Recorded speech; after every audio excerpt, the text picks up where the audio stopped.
ಮೈಸೂರಿನಲ್ಲಿ ನಡೆದ ದಿವಂಗತ ವಿ ಶ್ರೀನಿವಾಸ್ ಪ್ರಸಾದ್ ಶ್ರದ್ಧಾಂಜಲಿ ಕಾರ್ಯಕ್ರಮ ಕುತೂಹಲಕಾರಿ ಘಟನೆಗೆ ಸಾಕ್ಷಿಯಾಯಿತು. ಜೇಬಿನಿಂದ ಚೀಟಿ ತೆಗೆದು ಸಿಎಂ ಸಿದ್ದರಾಮಯ್ಯಗೆ ಮಾಜಿ ಸಿಎಂ ಬಿಎಸ್ ಯಡಿಯೂರಪ್ಪ ಕೊಟ್ಟರು. ಬಳಿಕ ಇಬ್ಬರೂ ನಾಯಕರು ಆತ್ಮೀಯವಾಗಿ ಮಾತುಕತೆ ನಡೆಸಿದರು. ಕಾರ್ಯಕ್ರಮದಲ್ಲಿ ಮಾತನಾಡಿದ ಬಿಎಸ್ವೈ, ಸತ್ತಾಗ ಹೆಸರಿರುತ್ತೆ, ಉಸಿರಿರೋದಿಲ್ಲ. ನಾನು ಕಂಡ ಸ್ವಾಭಿಮಾನಿ ನಾಯಕ ವಿ ಶ್ರೀನಿವಾಸ್ ಪ್ರಸಾದ್ ಅಂತ ಹೇಳಿದ್ರು. ಅಲ್ಲದೆ ರಾಜಕೀಯ ನಿಲುವುಗಳು ಏನೇ ಬರಬಹುದು, ಆದರೆ ಅವರು ನಮ್ಮ ಪ್ರೀತಿ ಸ್ನೇಹ ಇದ್ಯಾವುದಕ್ಕೂ ಕೂಡ ಕೊರತೆ ಇರಲಿಲ್ಲ. ಶ್ರೇಷ್ಠ ವ್ಯಕ್ತಿಯಾಗಿದ್ದ ಅವರು ಎಲ್ಲಾ ವರ್ಗಗಳ ನಾಯಕರಾಗಿದ್ರು ಅಂತ ಬಿಎಸ್ವೈ ಮುಕ್ತ ಕಂಠದಿಂದ ಶ್ಲಾಘಿಸಿದ್ರು. ನಾವು ಬೇರೆ ಪಕ್ಷದಲ್ಲಿದ್ರೂ ಪರಸ್ಪರ ಸ್ನೇಹ ವಿಶ್ವಾಸ ಇತ್ತು ಅಂತ ಸಿಎಂ ತಿಳಿಸಿದರು. ಮನಸ್ವಿನಿ ಅಂತ ಉತ್ತಮ ಯೋಜನೆಗಳನ್ನು ಕೊಟ್ಟರು. ನನ್ನ ಮತ್ತು ಶ್ರೀನಿವಾಸ್ ಪ್ರಸಾದ್ ಅವರ ಒಡನಾಟ ದಶಕಗಳಿಗೂ ಮೀರಿದ್ದು.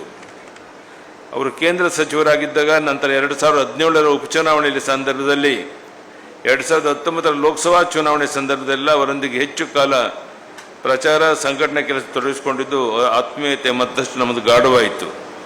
ಅವರು ಕಾಂಗ್ರೆಸ್ ಸೇರಿದ ಮೇಲೆ ನಾವು ಜನತಾ ಪಾರ್ಟಿನಲ್ಲಿ ಮುಂದುವರೆದು, ಆದರೆ ನಾವಿಬ್ಬರು ಬೇರೆ ಬೇರೆ ಪಕ್ಷಗಳಲ್ಲಿದ್ದರೂ ಕೂಡ ಪರಸ್ಪರ ಗೌರವ ಮತ್ತು ಸ್ನೇಹ ಇದ್ದೇ ಇರ್ತೀವಿ. ಮೈಸೂರಿನಲ್ಲಿ ನಡೆದ ದಿವಂಗತ ವಿ ಶ್ರೀನಿವಾಸ್ ಪ್ರಸಾದ್ ಶ್ರದ್ಧಾಂಜಲಿ ಕಾರ್ಯಕ್ರಮ ಕುತೂಹಲಕಾರಿ ಘಟನೆಗೆ ಸಾಕ್ಷಿಯಾಯಿತು. ಜೇಬಿನಿಂದ ಚೀಟಿ ತೆಗೆದು ಸಿಎಂ ಸಿದ್ದರಾಮಯ್ಯಗೆ ಮಾಜಿ ಸಿಎಂ ಬಿಎಸ್ ಯಡಿಯೂರಪ್ಪ ಕೊಟ್ಟರು. ಬಳಿಕ ಇಬ್ಬರೂ ನಾಯಕರು ಆತ್ಮೀಯವಾಗಿ ಮಾತುಕತೆ ನಡೆಸಿದರು. ಕಾರ್ಯಕ್ರಮದಲ್ಲಿ ಮಾತನಾಡಿದ ಬಿಎಸ್ವೈ, ಸತ್ತಾಗ ಹೆಸರಿರುತ್ತೆ, ಉಸಿರಿರೋದಿಲ್ಲ. ನಾನು ಕಂಡ ಸ್ವಾಭಿಮಾನಿ ನಾಯಕ ವಿ ಶ್ರೀನಿವಾಸ್ ಪ್ರಸಾದ್ ಅಂತ ಹೇಳಿದ್ರು. ಅಲ್ಲದೆ ರಾಜಕೀಯ ನಿಲುವುಗಳು ಏನೇ ಬರಬಹುದು, ಆದರೆ ಅವರು ನಮ್ಮ ಪ್ರೀತಿ ಸ್ನೇಹ ಇದ್ಯಾವುದಕ್ಕೂ ಕೂಡ. ನನ್ನ ಜೀವನದಲ್ಲಿ ನಾನು ಮಾತ್ರವಲ್ಲ, ನನ್ನ ಕೂದಲು ಕೂಡ ಆಗಿರಬೇಕು ಸ್ಟ್ರಾಂಗ್ ಅಂಡ್ ಸ್ಟೈಲಿಶ್. ಬರೀ Amrut noni reach root premium hair oil ನೊಂದಿಗೆ. Reach root premium hair oil ಕೊರತೆ ಇರಲಿಲ್ಲ. ಶ್ರೇಷ್ಠ ವ್ಯಕ್ತಿಯಾಗಿದ್ದ ಅವರು ಎಲ್ಲಾ ವರ್ಗಗಳ ನಾಯಕರಾಗಿದ್ರು ಅಂತ ಬಿಎಸ್ವೈ ಮುಕ್ತ ಕಂಠದಿಂದ ಶ್ಲಾಘಿಸಿದ್ರು. ನಾವು ಬೇರೆ ಪಕ್ಷದಲ್ಲಿದ್ರೂ ಪರಸ್ಪರ ಸ್ನೇಹ ವಿಶ್ವಾಸ ಇತ್ತು ಅಂತ ಸಿಎಂ ತಿಳಿಸಿದರು. ಮನಸ್ವಿನಿ ಅಂತ ಉತ್ತಮ ಯೋಜನೆಗಳನ್ನು ಕೊಟ್ಟರು. ನನ್ನ ಮತ್ತು ಶ್ರೀನಿವಾಸ್ ಪ್ರಸಾದ್ ಅವರ ಒಡನಾಟ ದಶಕಗಳಿಗೂ ಮೀರಿದ್ದು.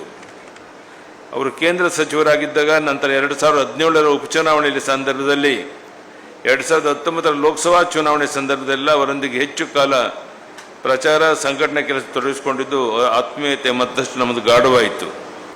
ಅವರು ಕಾಂಗ್ರೆಸ್ ಸೇರಿದ ಮೇಲೆ ನಾವು ಜನತಾ ಪಾರ್ಟಿನಲ್ಲಿ ಮುಂದುವರೆದು,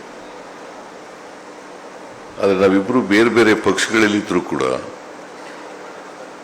ಪರಸ್ಪರ ಗೌರವ ಮತ್ತು ಸ್ನೇಹ ಇದ್ದೇ ಇರ್ತೀವಿ. ಅನುಕ್ಷಣದ ಸುದ್ದಿಗಳಿಗಾಗಿ ವಿಸ್ತಾರ ನ್ಯೂಸ್ ಯೂಟ್ಯೂಬ್ ಚಾನೆಲ್ ಸಬ್ಸ್ಕ್ರೈಬ್ ಮಾಡಿ. ಹೊಸ ಸುದ್ದಿಗಳ ನೋಟಿಫಿಕೇಶನ್ಗಾಗಿ ಬೆಲ್ ಐಕಾನ್ ಕ್ಲಿಕ್ ಮಾಡಿ. ಲೇಟೆಸ್ಟ್ ಅಪ್ಡೇಟ್ಸ್ಗಾಗಿ www.vistaranews.com ವೆಬ್ಸೈಟ್ಗೆ ವಿಸಿಟ್ ಮಾಡಿ. ಅಂಗೈಯಲ್ಲೇ ಜಗತ್ತಿನ ಸುದ್ದಿ ತಿಳಿಯಲು ವಿಸ್ತಾರ ನ್ಯೂಸ್ ಕನ್ನಡ ಆಪ್ ಡೌನ್ಲೋಡ್ ಮಾಡಿ.